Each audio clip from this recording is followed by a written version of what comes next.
Hello and welcome to another episode of the Hat Collecting Talk Show. You're watching the video portion on YouTube, or maybe you're listening to it in podcast form. Just to also let people know, the platform that we're using here has some built-in audio processing, so it's given a bit of mixed results so far, as you've probably heard. I'm trying to get that straightened out so that you get better consistent sound. But with that all said, I am happy to be joined today by Jade Pichette, who is an inclusion, diversity, and belonging professional based in Toronto or Toronto. They are manager of programs at Pride at Work Canada, Gythia of Vindicere Kindred, and a queer community activist. For the podcast listeners, Jade's pronouns are they and them. So yes, thank you for joining me today, Jade. Thanks, Lacey. As you would know, the people that are kind of more regular watchers will know, we have a kind of a regular series of questions that we go through. And the first one that gets us started is, what are you currently up to? What are you currently working on? I've been spending a lot of time on my day job as a career queer, pro homo, transfer pay, whatever you want to say, at Pride at Work Canada. So I've been focused mostly on working with employers around LGBTQ2+ inclusion. And as you might imagine, we just finished Pride season because our Pride season starts with Winnipeg Pride at the end of May and goes until Calgary Pride, which is the first weekend of September. So it was a very busy summer, even though we were all online.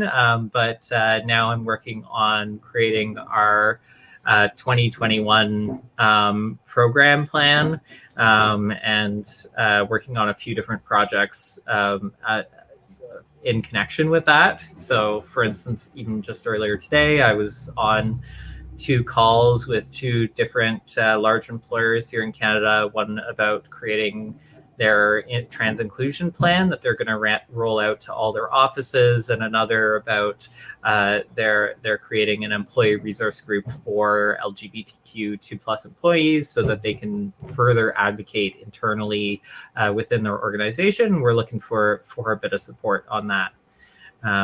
So that's kind of where a lot of my time is being spent right now, is doing that. But I certainly have a lot of other projects on the go. Yeah, absolutely. And since it was included in your bio, and I'm sure, because I didn't know all these things, this show is ultimately geared towards learning and teaching the audience. So did you want to explain a little bit more about what the Gythia of Vindicere Kindred is? Yeah, so Gythia is roughly translates to priestess within Asatru, or also people call it heathenry.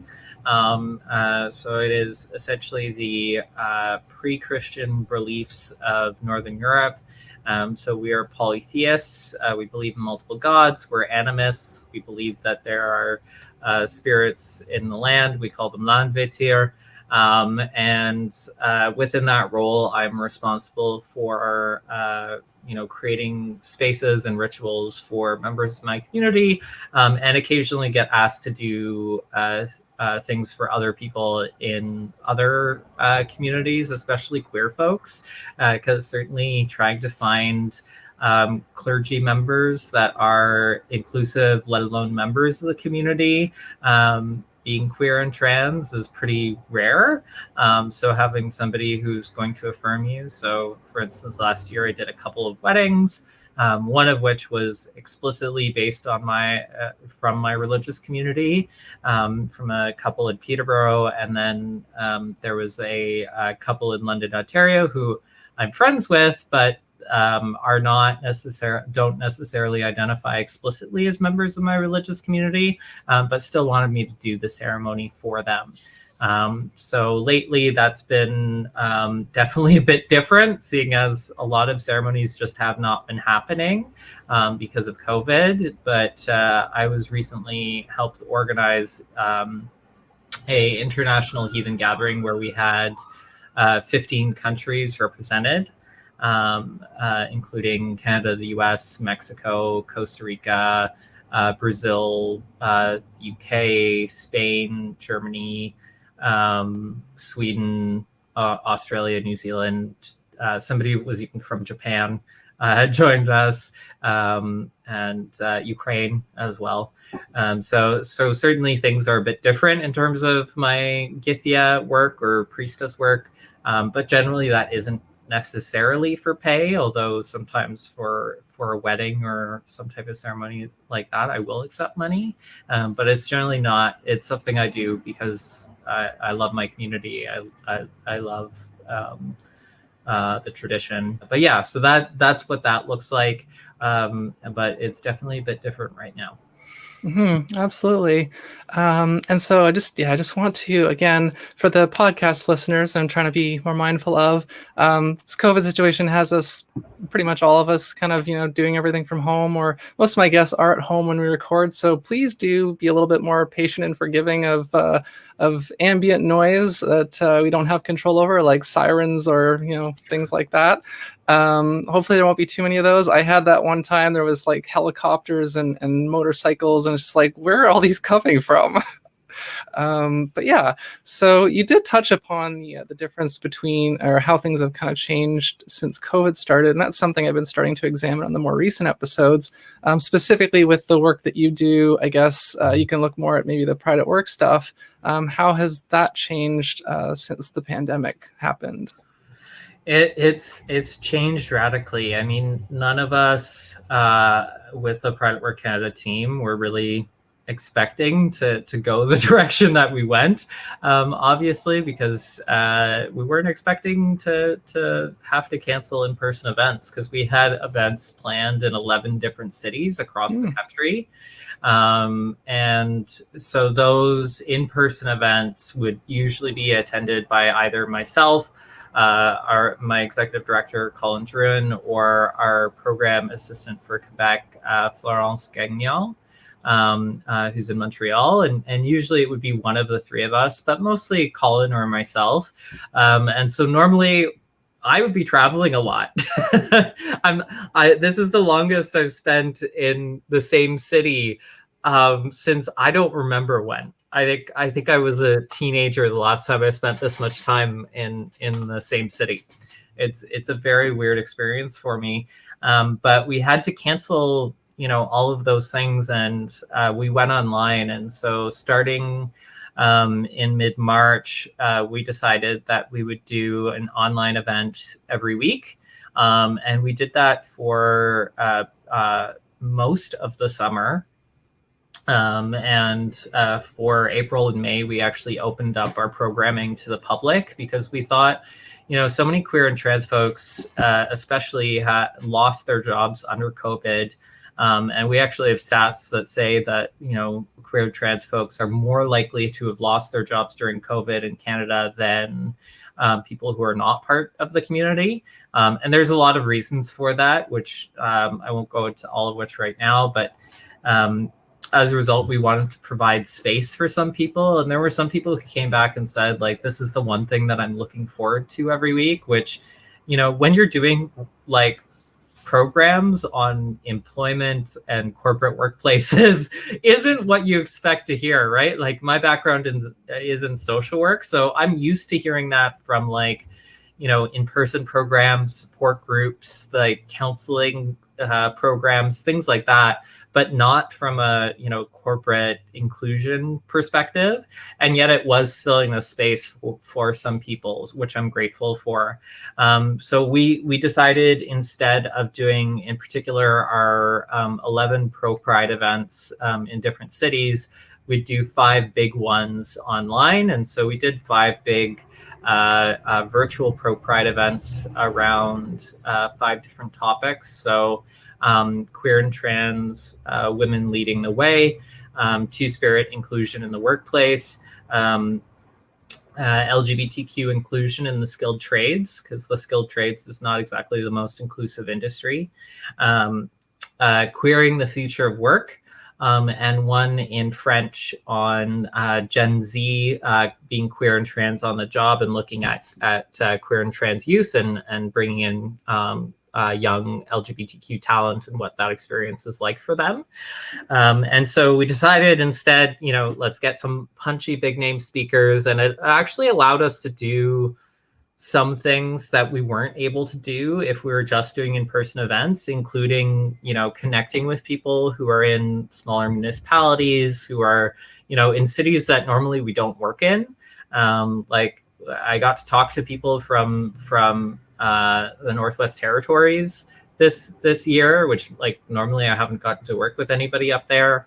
We heard more from people in different parts of the country than we normally do. So it's certainly been a weird time, but mostly good one. Now that we've hit September, we're kind of more back to our regular programming schedule-ish, but with everything still being online, of course. So not a thing every week, but not that far off.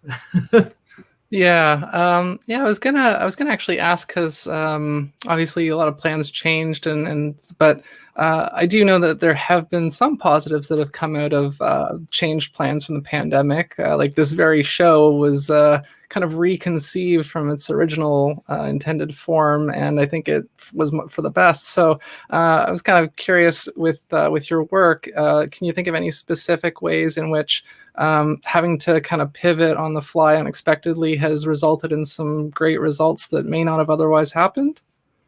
Yeah, so I mean, we definitely ended up hearing from some people and being able to get some people to be some of our speakers that normally we wouldn't be able to get. So I think of, for instance, Jarrett Lehman, who runs the Turn Technologies and the Center for Indigenous Innovation and Technology. Normally with his work schedule, he's never able to really come to our things, but we were actually able to get him in. We're also starting to make more inroads with politicians as well. And we've had politicians at some of our previous events. So for instance, last year for Victoria Pro Pride, we had actually the mayor of Victoria, Mayor Lisa Helps, who's an out member of the community, on our panel. But we were able to get some other folks this year that normally we wouldn't be able to get. And also we started to hear from some folks. It's a very weird experience when an MPP calls you, and not as like a fundraising call or like a political call of actually they've taken notice of the work that we were doing, and awesome. wanted to get involved. So it's some of those pieces has been really neat in terms of being able to get speakers and also make sure that whatever panel that we do is intersectional, right? Mm-hmm. Because sometimes it's harder, especially as I'm somebody who's working in Takaranto or Toronto, within the Dish with One Spoon territory. I may not know a lot of speakers in certain parts of the country who are marginalized in different ways. Like I know a lot of queer folks of color who are amazing speakers here in Toronto and in some of the other major cities that I might not know in smaller towns. And it's not to say that those speakers don't exist. It's just I haven't had the experience to get to know them, and I'm always looking for new potential speakers. But it's really allowed us to make sure that no matter what we're doing, we're able to have it be intersectional around a number of different areas, including race, indigeneity, disability, and more. Which when you're working only in one community and looking for speakers only from that community is sometimes harder to do. So that's also been a kind of a neat piece.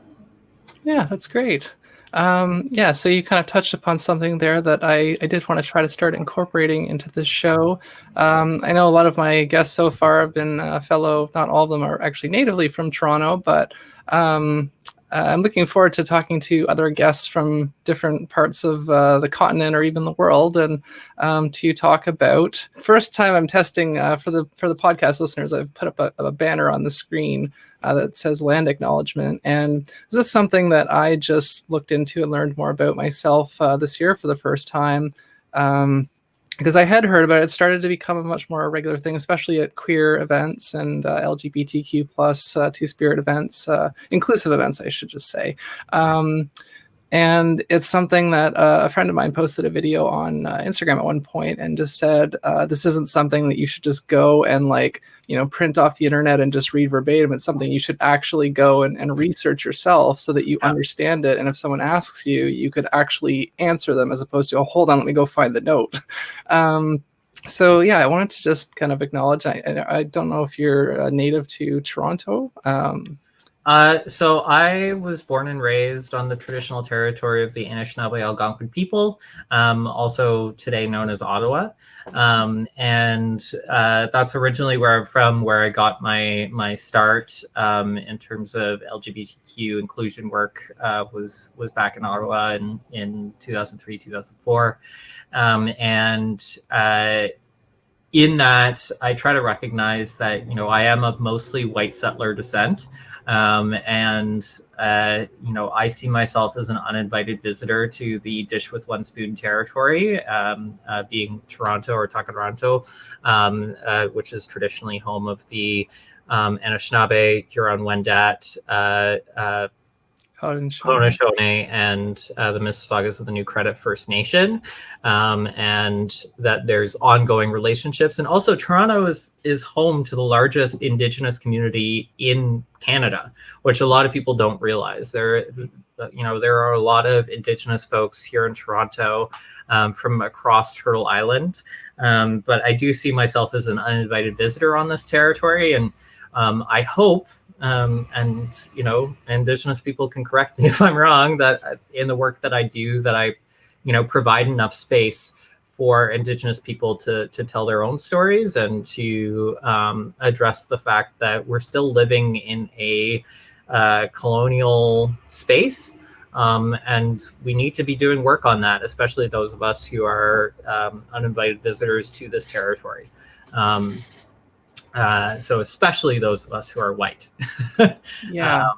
Yeah, for sure. Now, like I was saying, I started to learn about this year, and in Canada Day this year, when there was kind of on Twitter, it's like this kind of war between the all the people celebrating and all the people being like, this is basically Canadian Genocide Day.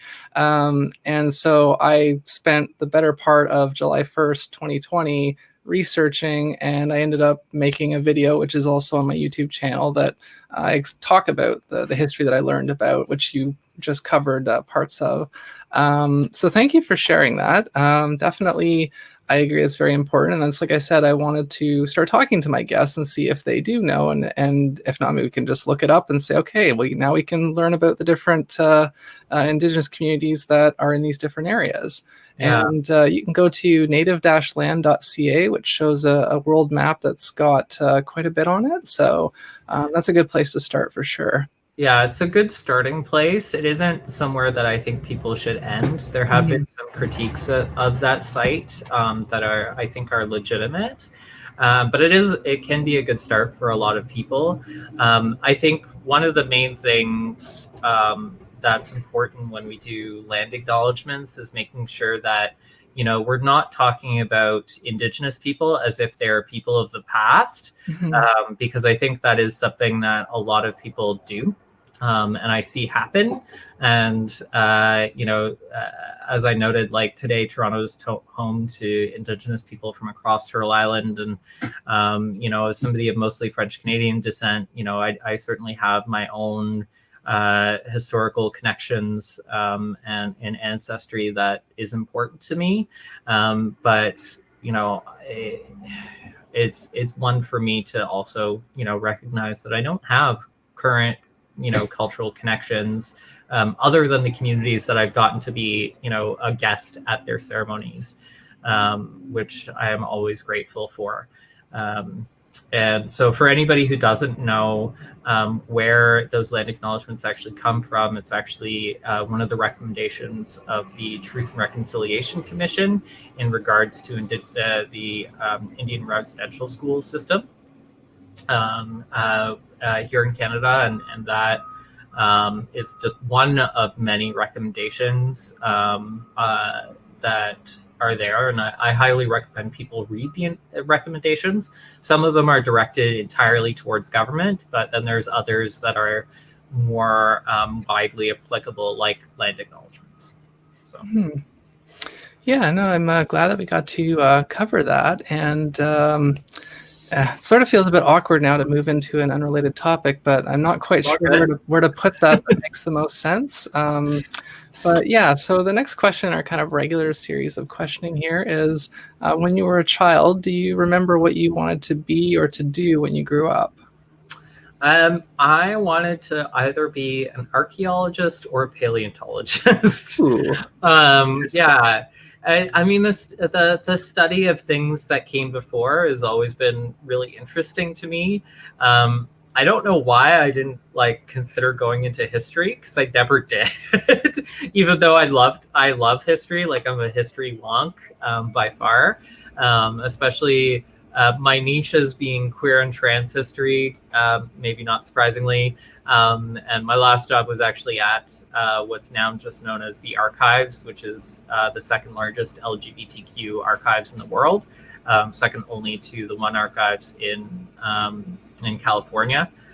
So definitely in my last job, I actually got to pursue some of that love and energy in regards to history, but digging things up from the ground seemed like a great way to go, but it's not the way I went. I ended up moving away from that pretty early on, but it was definitely where I wanted to go, even if I didn't go that route. No, that's so good. So it sounds like you still are kind of, I guess, not necessarily studying like dinosaur bones, but you're still studying cultures. You're still learning. So you're still doing something related. So yeah, just because the reason I sort of asked that question is because I'm curious how often the guest was interested in something early on and actually ended up doing that. Whether the interest ended up changing or whether it was just circumstances kind of ended up steering them away, and that's kind of how it happened. No, I mean, the love of dinosaurs kind of went by the wayside for me. But I've always been fascinated by culture. I've always been fascinated by history. I've always been fascinated by power relations within that.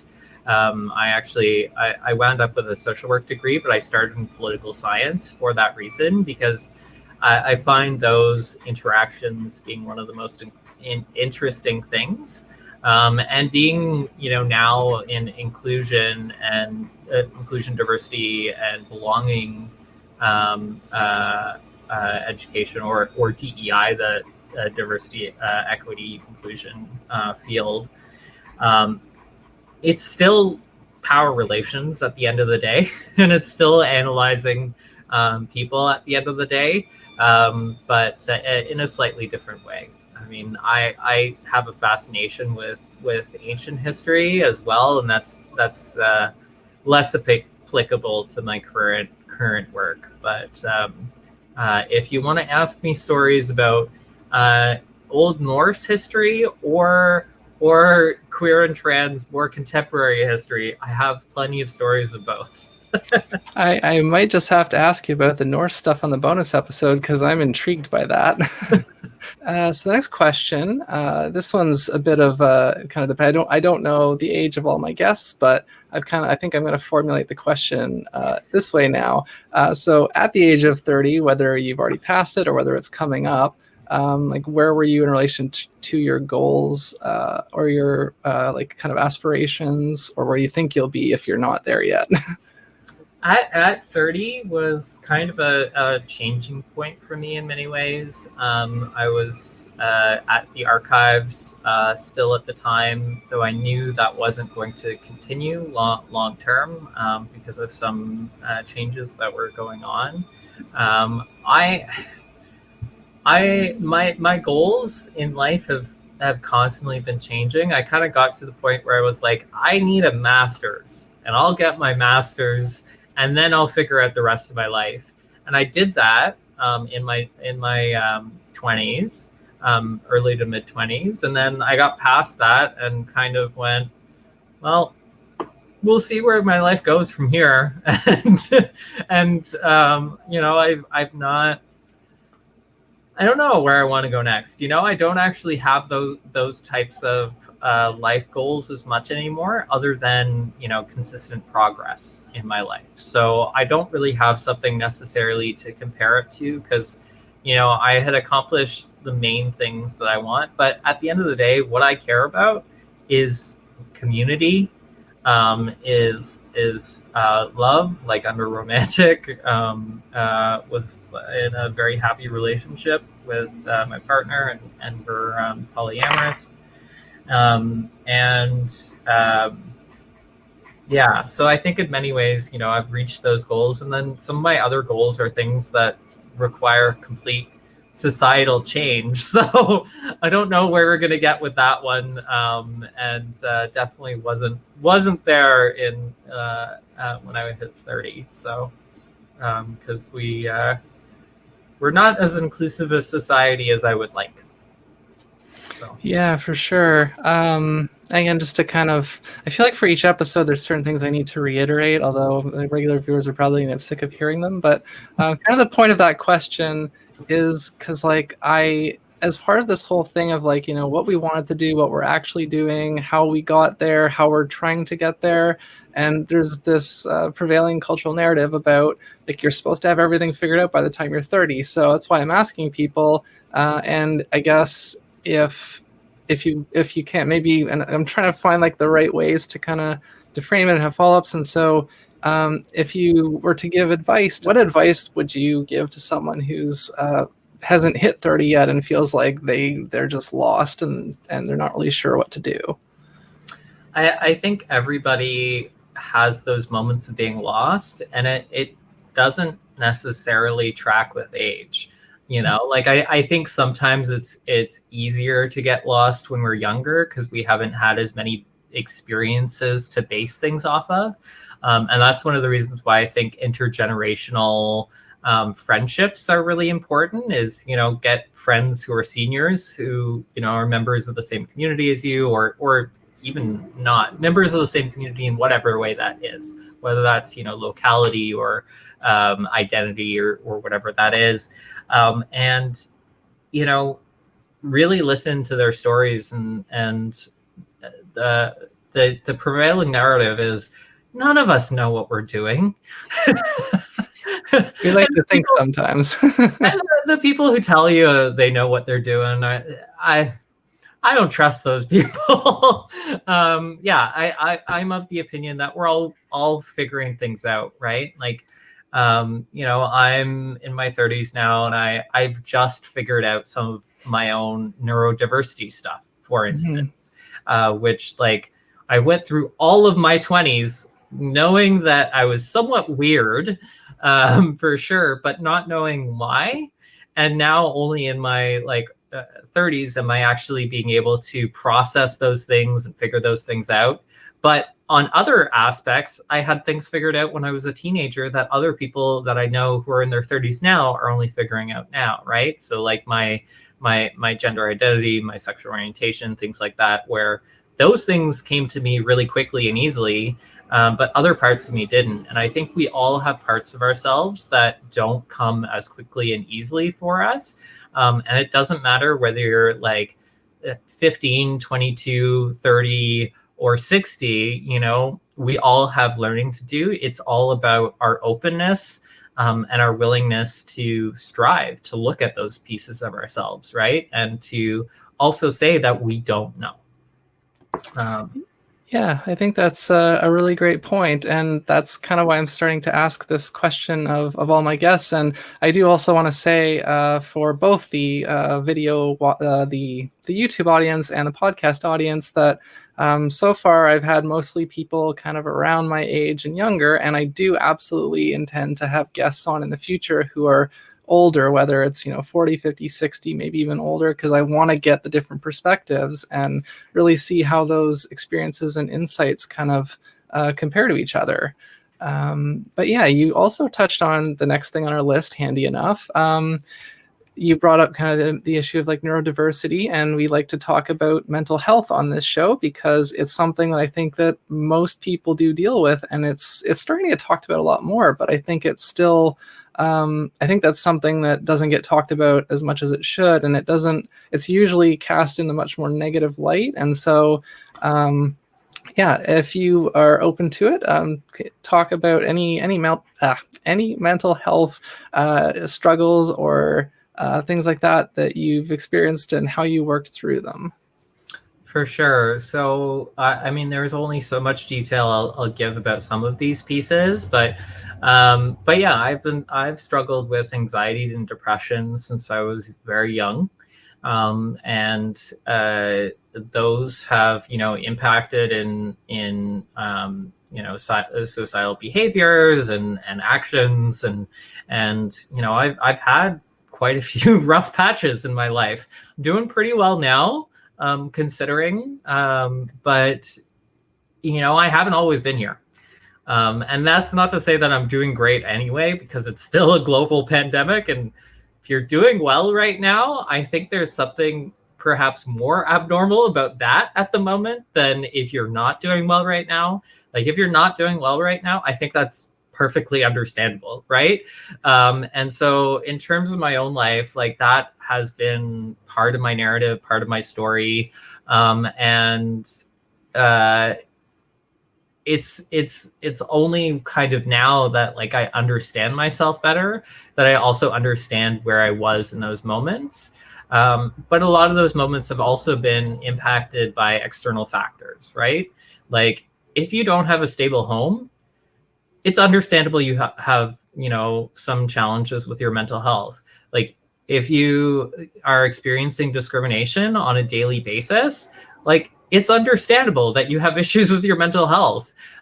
If you don't have a supportive network of people around you all the time, it's understandable to have issues with your mental health. And so I've had those moments throughout my life in different ways. And I mean, as you might imagine, coming out as a trans person and to everybody back in the early 2000s was not easy.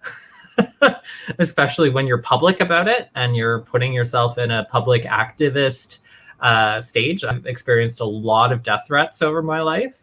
And I am glad that I hear many trans people who have not had those experiences these days, which I'm very grateful for, actually, because I don't want to see that repeated for other people. But I know people go through that too.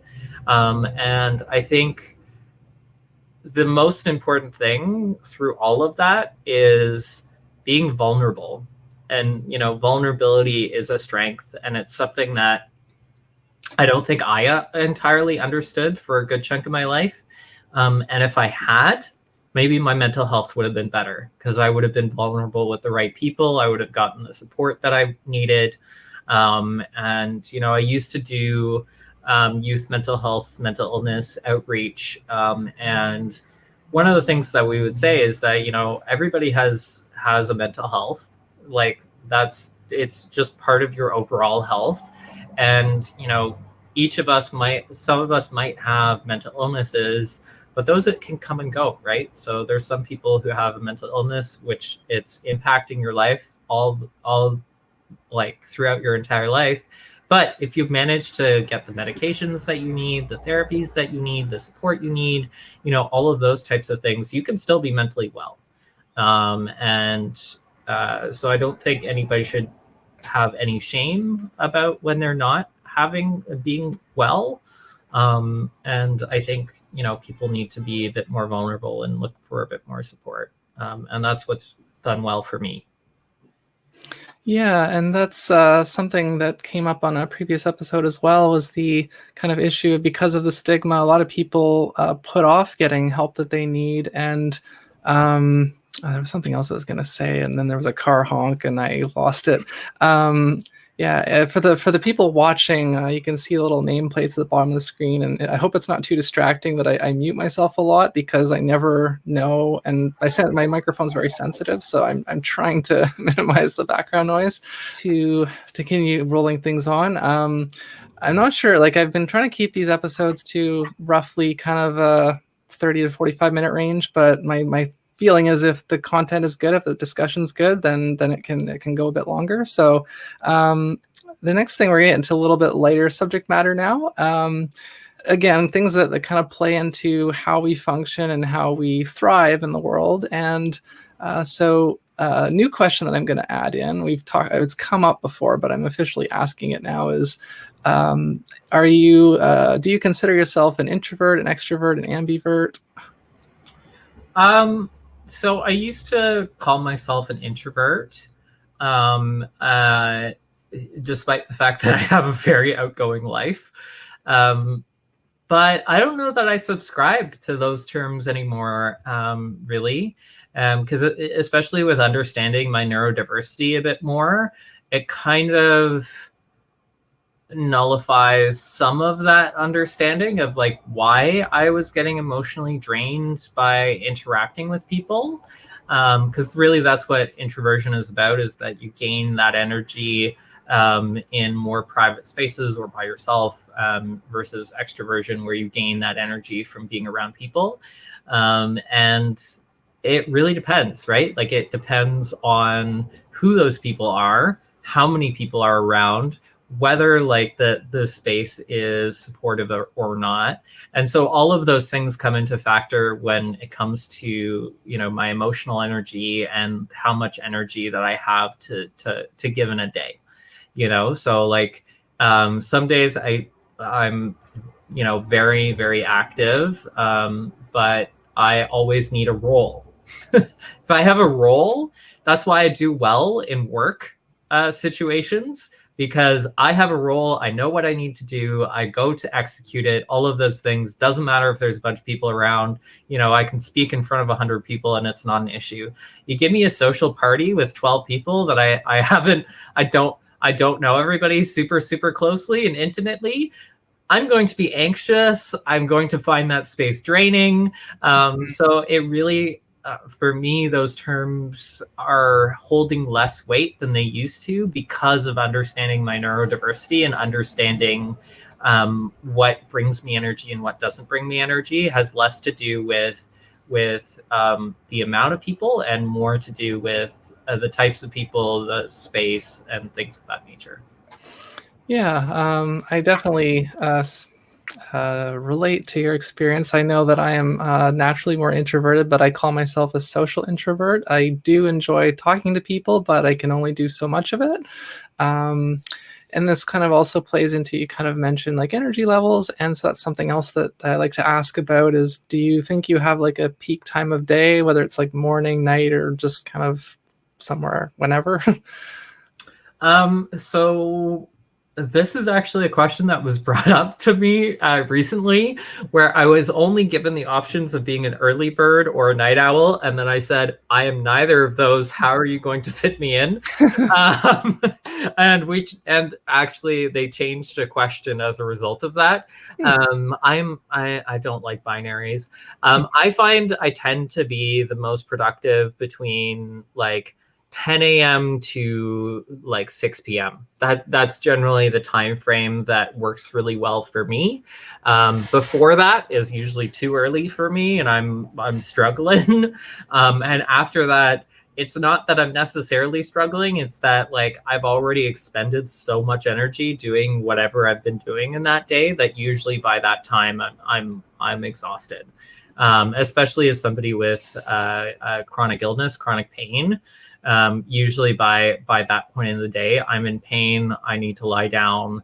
I don't have as much energy. And so the closest I would say would be a midday person. Is really kind of the truth. So yeah, well, that's why like I think I did start asking these questions as binaries, and I've kind of realized like they're like nothing like, well, a lot of these things aren't like strict one or the others. There can be in between, like social introverts or loner extroverts. And so yeah, like I want people to be honest, and if they don't feel they fit well into either and they're just something else, then that's totally valid. And I think more people should hear about that so that they don't feel like they have to be one or the other, because again, like it's kind of visibility and representation. That's kind of the end of the formal questioning, and we're at a pretty good time here, so I guess we'll do our plug. Yeah, I should say we'll do your plugs because mine come at the end as like a graphic. So where can people find you online and find the work that you do and contact you if they want to do so? So they can certainly find me through Pride at Work Canada, being jade.pichette at prideatwork.ca. If you go to prideatwork.ca, you'll be able to find my email. I also do independent consulting, which if people were trying to find me independently as a diversity inclusion consultant or spiritual care consultant type of thing, they would go through my consulting website at www.jadepichette.com, all one word, or consulting at jadepichette.com. I also am on LinkedIn quite regularly. It's very weird, I have to say, that I now have a job where I'm an active LinkedIn user. I feel weird about myself. And yeah, I don't know how to deal with that yet. I will someday come to terms with the fact that I am one of those people. And also I am on Twitter, but not the most active on Twitter. You'll find me suddenly at a conference tweeting a lot, and then between conferences, not so much. And especially as we have no in-person conferences right now, just not so much in general. But yeah, those are the main places that people can find me. In terms of my Gythia stuff, that tends to be things that are mostly more private. But if somebody did want to reach out to me, they could reach out through my consulting email for that. Okay, great. Yeah, I will definitely be putting, it's good that you say it out loud for the podcast listeners, for the people watching the video, that'll be up on the screen. So I do that, and it'll be in the description below. So yeah, now we can do our goodbye with the hats, which is a fun little tradition that started here. So far, everybody has agreed to partake, and yeah, doesn't quite fit either with my hair. I know. You can never do them with the headphones on, which is actually it's supposed to be like this. Yeah, see, it's like we I was gonna say, like, I normally like to take the headphones off and put them on properly, but that's kind of funny. So we can just stick with this. So thank you for oh yes, it will have been on the screen, but I gotta remember to say it for the podcast listeners. You can find out more about this show if you go to hatcollecting.com. That's the official website, and I try to say there'll be lots of links and information in the description, and for the bonus episode, which we'll be doing next, that goes out on my Patreon, and I still have to look into the coffee thing, kofi.com/ArtemisCreates, but I'm going to try to put some stuff there too if I can. So yeah, if you want to see more of us and hear more from Jade and talk about, I guess, the Norse mythology and anything else that they want to geek out about, you can head over to Patreon, and look forward to seeing you there. So thank you for watching, and we are now waving goodbye with our black hats.